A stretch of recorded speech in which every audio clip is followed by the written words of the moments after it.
What if everything you thought you knew about Jesus and the Bible was only scratching the surface? Prepare to have your mind blown as we unveil a hidden teaching within Genesis, the I Am, that Jesus himself taught, but is rarely understood.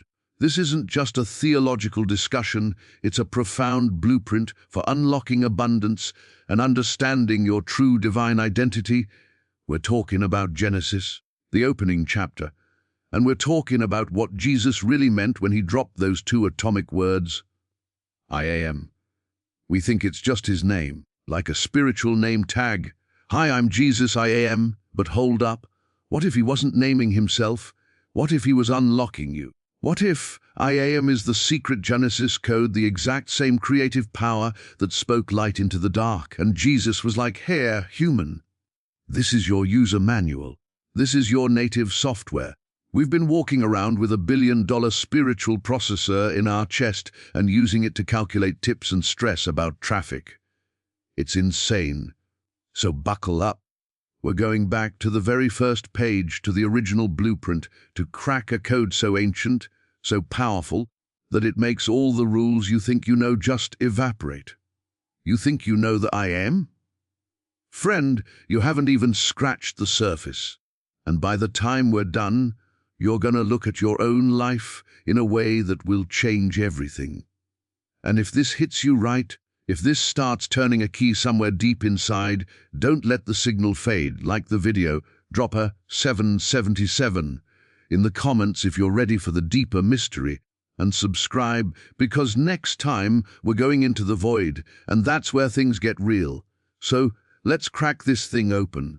Right there, in the opening lines of the whole book, you get this rhythm, this cosmic drum beat.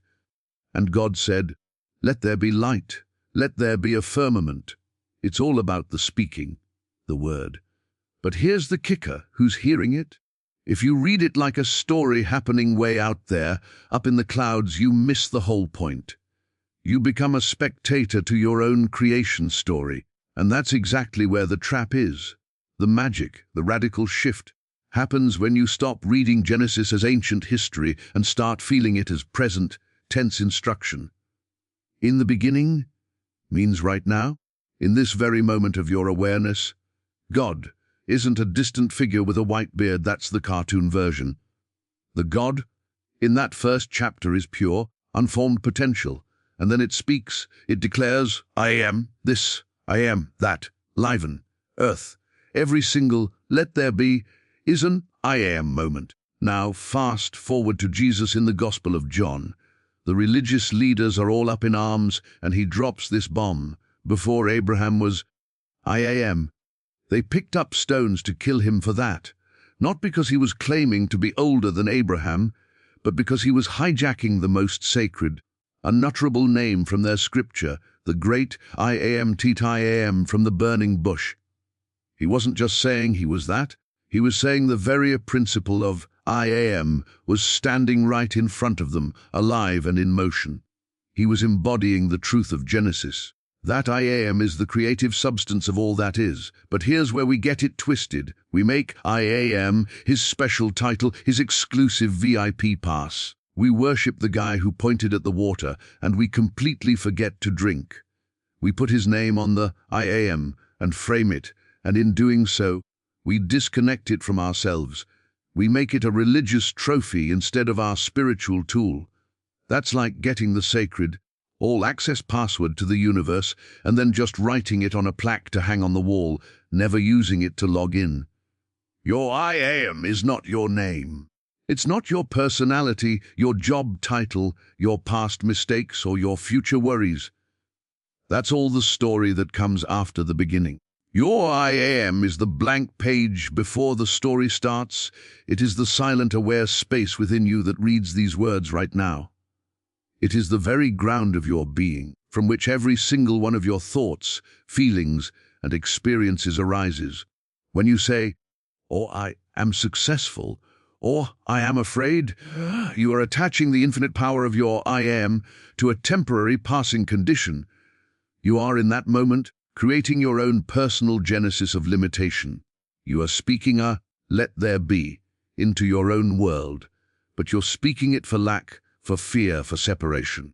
Jesus was showing us that we are doing this all day, every day, unconsciously. And he came to wake us up to the power of that speech, to show us that the same foundational I am that structured the cosmos is the very core of your own consciousness. It is not something to be worshipped outside of yourself. It is your fundamental identity, the one thing you can truly say about yourself that has no opposite, that cannot be taken, that simply is. Before you are a man or a woman, a parent or a child, a success or a failure, you are, period.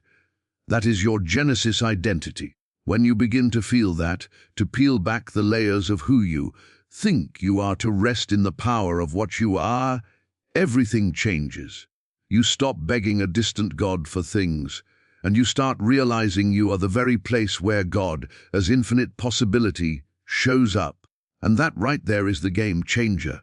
If we leave I am as something Jesus had and we don't, we've just built the ultimate spiritual wall. We've put the very source of creation up on a pedestal way out of reach, and all we can do is admire it from a distance and maybe pray to it real hard. That's religion. That's not the revolutionary earth-shaking truth he was laying down. Jesus wasn't a hoarder of light. He was a master mirror. His entire mission, the miracles, the teachings, the way he moved through the world untouched by its chaos, all of it was one giant, flashing neon sign pointing back at us. He was saying, look at me so you can see you. See what's possible when a human being remembers where they come from and lives from that place, without doubt or apology. When he healed, he didn't say, look what I, the only Son of God, can do. He'd say things like, your faith has made you whole. He was constantly pointing the power back to the individual's own consciousness, their own recognition of truth. He was revealing a principle, not promoting a person. Think of it like this. You're in a dark room, fumbling around, stubbing your toe, believing this is just how it is. Then someone walks in and flips on the light switch. Suddenly, you can see everything, the chair you were tripping over, the door you were looking for, the whole layout. Now, you could spend all your time worshipping the person who flipped the switch. Build statues of their finger. Have services celebrating the moment the light came on. Or you could realize what they were really showing you. There is a switch. The wiring is already in the walls. The power is already flowing. You can do this yourself. Jesus was the switch flipper. His job was to make us aware of the infrastructure of light that we're all wired into. He called it the kingdom of God. But he was clear, it's not coming with observable signs. You can't point to it and say, oh, here it is, or there it is. Why? Because he said, the kingdom of God is within you. It's the interior space, the I am space, from which all perception and creation flows. His miracles weren't violations of nature's laws. They were demonstrations of a higher law, the law of that inner kingdom.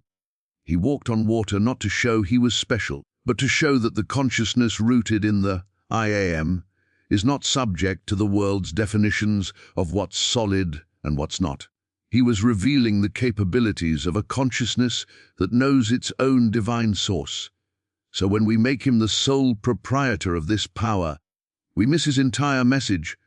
We turn the revealer into a gatekeeper. We're like an audience watching a master pianist play a magnificent concert, and we leave thinking, what a fantastic piano he has. We obsess over the instrument, not understanding he was revealing the music that is possible when anyone connects with the instrument in the right way. The music isn't in the piano, it's expressed through it. The Christ isn't locked in the historical person of Jesus. It is the divine principle of I am that he so perfectly expressed. And that is the true identity of every single one of us, waiting to be played. His frustration was never with sinners or outcasts. It was with the religious experts who had the maps and the scrolls and the laws, but had completely lost the point. They had the wiring diagram, but refused to believe the current could flow through anyone but their approved institutions.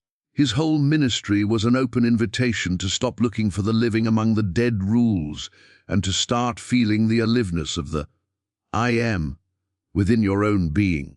He wasn't building a franchise, he was sparking a wildfire of self-recognition. To worship him as the only Christ is to politely thank the guide for showing us the path, and then to stubbornly sit down at the trailhead, insisting we could never walk it ourselves. He didn't come to be the destination, he came to be the signpost, and the sign always reads, "Look within." And that's the leap from looking within to realizing what it is we're actually looking into. This inner space, this kingdom, he pointed to, isn't just a quiet room for calming down. It's not a feeling. It's the active, living field of creation itself. Your consciousness isn't some byproduct of your brain, a passenger in the skull just watching the world go by. That's the biggest lie we've ever bought. Your consciousness is the Zedra's field. It's the primordial ground, the without form and void from Genesis, but it's not empty. It's vibrant, intelligent, and infinitely responsive. It is the very substance that becomes your world. We've got it completely backwards. We believe the world out there is solid, fixed, and real, and that our consciousness is this fragile, fleeting thing inside us, reacting to all that solidness. But the mystical truth, the one Jesus operated from and Genesis hints at, flips the script. The world you perceive is the output. It's the finished image on the movie screen. Your consciousness is the projector and the light source. Everything you see, touch, experience, and call your life is a projection of the quality of light streaming through that lens. The lens is your current set of beliefs, your ingrained I am statements. I am separate. I am at the mercy of this. The light, the pure power behind it all, is the unconditioned I am. This is why two people can stand in the same physical circumstance, the same hospital room, the same financial struggle, the same relationship, and experience two entirely different realities. It's not that one is lying and one is telling the truth. It's that they are, from the level of consciousness, inhabiting different worlds. They are projecting from a different point in the field. One is projecting from a consciousness of fear, of sickness, of lack, and their world obediently conforms to show them more reasons to be afraid, sick, and lacking. The other, perhaps having touched even for a moment that deeper, I am ground, projects from a consciousness of wholeness, of possibility, of a quiet peace that passes human understanding, and the world reshapes itself to reveal pathways, healing, and solutions that were invisible from the other vantage point. The world didn't change. The point of projection did. So when you're praying, or hoping, or begging for your outer world to change while you cling to an inner state of lack, you're asking the effect to modify the cause. It's like shouting at the movie screen because you don't like the scene, instead of walking up to the projector and changing the film reel. Your consciousness is the film reel. Every thought, every deep-seated belief is an image on that reel.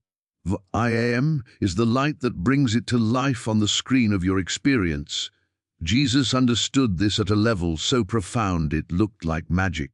He didn't change the water into wine out there. He first knew the consciousness of abundance and celebration so completely that the elements of his perception had no choice but to rearrange themselves to match that knowing. He walked through hostile crowds not because their anger wasn't real, but because his consciousness was so firmly rooted in the I am of invulnerable peace that there was no hook in him for their violence to catch onto. The crowd, the reality, parted because his inner field dictated it. This means your life right now is a perfect printout of your dominant state of consciousness, not as punishment, not as fate, but as a faithful, neutral reflection. The chaos, the lack, the conflict, it's not an indictment of you as a person. It's a brilliant, albeit painful, signal flare showing you where your projector is currently aimed. The good news, the gospel in all this, is that the field is yours. You are not a victim of the movie. You are the operator of the projector. And the first step to changing the picture is to stop staring so hard at the screen and to turn your attention, your awe, your reverence, back to the source of the light within you. That light is not yours personally, it is the impersonal universal, I am, shining as you. But your hand is on the focus, and you choose the reals. Now, let's talk about that power of choice, because it's not about picking between pre-made options the world throws at you. That's just choosing between different scenes on the same old reel. The real power, the Genesis level, let there be. Power is in the authority of your declaration. Every time you say or even deeply feel I am, you are not describing yourself, you are commanding your field. You are speaking a world into being. You are, in that moment, God in Genesis, standing over the formless void of pure possibility and issuing a creative decree. Most of us just do it on autopilot, unconsciously drafting blueprints for our own limitations. Think about your mental chatter. I am so tired. I am terrible with money. I am always getting sick. I am stuck. Each one of those is not a fact. It's a sacred incantation. You are taking the ultimate creative force, the I am, and binding it, chaining it to a finite, often painful concept. You are, in essence, praying for more tiredness, more struggle, more sickness, more stuckness. And the universe, which is just a mirror of consciousness, has to obey. It's not a punishment. It's the law. The I am accepts everything you attach to it as an order. It has no opinion. It just says, yes, your wish is my command. And then it gets to work organizing the entire field of your perception to make that wish, the declaration, manifest as your experienced reality. This is why the biblical God says, let there be light. And there is light. There's no effort, no struggle. The speaking is the creating. The word and the thing are one. Your I am statements operate with that same exact, unfailing authority. The problem is we've let the world write our scripts. We inherited I am statements from our parents, our teachers, our culture. We adopted them from past failures and heartbreaks. We've been repeating these foreign decrees over our own lives, wondering why our creative power feels broken, why our world feels so hostile. It's because we're reading from a script of separation and lack, and then wondering why the play is a tragedy. Jesus demonstrated mastery by consciously wielding this I am authority, but he always tied it back to the Father, to the source. He wasn't declaring a separate personal power. He was saying, I, from this place of oneness with the source, declare what is. When he said to the paralyzed man, rise, take up your bed and walk, he wasn't encouraging him. He was issuing a divine decree that overrode the man's own lifelong decree of, I am paralyzed. He was speaking to the I am in the man, calling it forth from under the blanket of a false identity. The healing wasn't in the muscles and bones. It was in the shift of identity. The man had to accept the new decree, to internalize it as his own. I am statement, I am able to rise, before his legs could even get the message. So the practice, the real spiritual work, isn't about affirmations you repeat while not believing them. That's just creating internal conflict. It's about becoming ruthlessly aware of the silent, casual, I am, decrees you're issuing all day long. It's about catching yourself in the act of drafting a world of limitation. And then, it's about having the courage to go silent, to go back to the blank slate, to the void before the speaking, to feel the pure, unqualified I am, without any following words. From that quiet, from that knowing of your fundamental nature as the creative field itself, you can then consciously choose a new decree. Not from a place of wanting, but from a place of knowing. From that space, I am whole, isn't a plea, it's a sovereign command to your entire universe to align with wholeness. I am guided, isn't hope, it's an instruction to the field to reveal the path. You are not asking, you are, from your Genesis identity, declaring what is so. And the formless void has no choice but to obey. This is where the rubber meets the road, and it's also where most of us slam into the wall. Because to live from that level of creative authority, you have to confront the biggest illusion of all, the you think you are. That separate, lonely, fragile character with a name and a history and a pile of problems, that character, That may is the main obstruction. It's the false center around which the entire drama of lack, conflict, and seeking spins. As long as you believe you are that isolated self, trying to use spiritual principles to get better stuff for its story, you're still trapped in the movie, just now with a fancier script. You're trying to wield the I am as a tool for the me, and that's a cosmic contradiction. The separate me is a collection of every I am statement you've ever unconsciously claimed.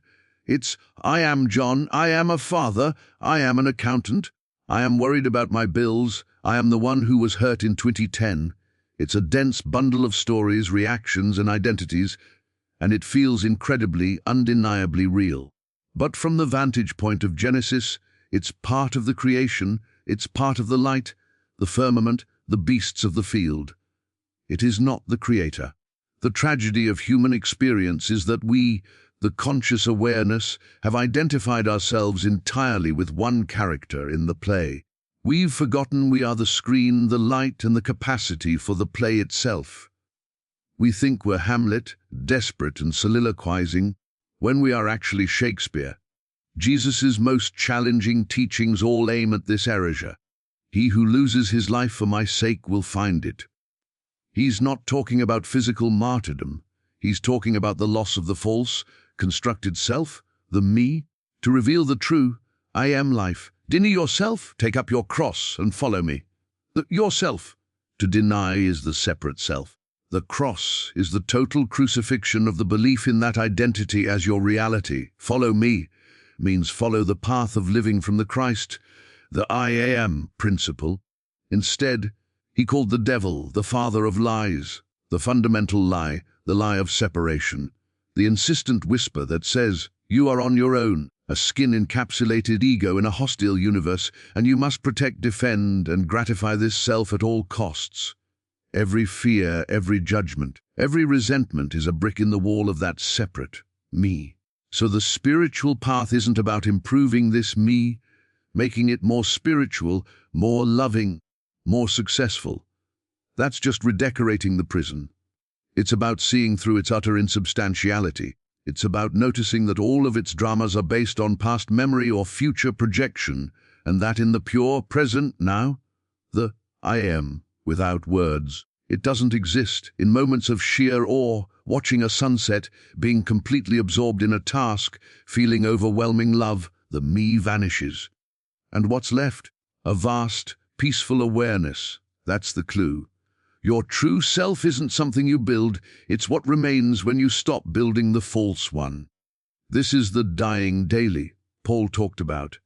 It's a vigilant practice of noticing when you've slipped back into identifying as the character. It's catching the thought, I am offended, and realizing no, awareness is aware of a feeling called offense. Awareness itself is not offended. You withdraw the I am power from the story. You stop feeding the character with your belief. And without your belief, its struggles begin to lose their weight, their solidity. Problems that seemed existential to the me are seen as simply changing patterns in the field. This isn't dissociation, it's the ultimate integration. It's coming home to the only thing that's actually real, the aware, creative space that you are. From there, the character can play its part. It can be a father, an accountant, an artist, but it's no longer the master. It's a vehicle, an instrument through which the infinite, I am, expresses in a particular, unique way. The burden is gone because the one who carried the burden was an illusion. And so we arrive at the natural state, the only thing left when the noise of the separate self fades. This is not a destination you reach after years of struggle. It's the starting point you've simply forgotten. Living from the source means your center of gravity shifts permanently from the outer effects to the inner cause. You no longer live for the good stuff, the perfect conditions, the approvals, the acquisitions, because you are living from the one thing that can never be touched by conditions, your I am, nature. Your life ceases to be a series of reactions to a world you think is happening to you, and becomes a gentle, spontaneous expression of a world flowing from you. This is the practical fruit of all this theory. It doesn't mean you sit in a cave, indifferent. It means you engage with the world with a kind of fearless freedom you never thought possible. Why? Because your sense of worth, safety, and peace is no longer tied to how the engagement turns out. It's anchored in the source, which is unchanging. You can take risks the me would never take, because failure is now just information, not an identity-shattering verdict. You can love without the desperate need for it to be returned in a specific way, because you are drawing your sense of completeness from within, not from the other person's behavior. You can work, create, and serve without the exhausting burden of making it happen through personal will, because you understand your role as a clear vessel. You do the conscious, human footwork, you draft the plan, you have the conversation, you paint the canvas, but you let go of the frantic need to control the outcome. You trust that the intelligence that formed the galaxies is perfectly capable of organizing the details of your life when you are aligned with it. This alignment is the key. It's not about constantly chanting, "I am God." It's a quiet, inner posture of surrender and listening. It's beginning your day not with a list of demands from the universe, but with a silent abiding in the I am, a simple feeling of being the open space of awareness. From that space, action arises, but it's inspired action. It feels more like being moved than moving. A thought arises to call someone, and you call them, only to find they needed exactly what you had to say. An unexpected obstacle appears in a project, and instead of panicking, a strange curiosity takes over, and a better solution presents itself from a direction you never would have forced. This is the flow state that mystics describe. It's not magical in a flashy sense. It's the natural consequence of getting your small, controlling self out of the driver's seat and letting the infinite intelligence that you are at your core navigate. Your problems don't necessarily vanish, but your relationship to them is utterly transformed. A financial challenge is no longer a terrifying threat to your survival. It's a pattern in the field calling for a new level of understanding, creativity, and trust. A health issue is not a random punishment. It's a loud signal from the body-mind vehicle that some aspect of consciousness has become congested, calling for inner cleansing and realignment. You address these things, but from a place of wisdom and power, not fear and victimhood. You stop fighting the effects and you turn to adjust the cause, or your own state of consciousness. And as you do, the effects must change, because they are not entities, they are reflections. This is the unshakable life Jesus showed. The storms raged, but he was at peace in the stern. The crowds demanded, but he was never in a hurry. The cross awaited, but his kingdom was not of that world. He was sourced. His well was internal and infinite. To live from the source is to stop trying to fill your cup from every passing puddle and to realize you are the spring. The world will keep telling you to run from puddle to puddle. This job, this relationship, this status, this purchase will finally do it. But once you've tasted the spring within, that thirst ends. You live from the fullness, and your outer life becomes not a quest to get, but a graceful arena to give what you already indestructibly are.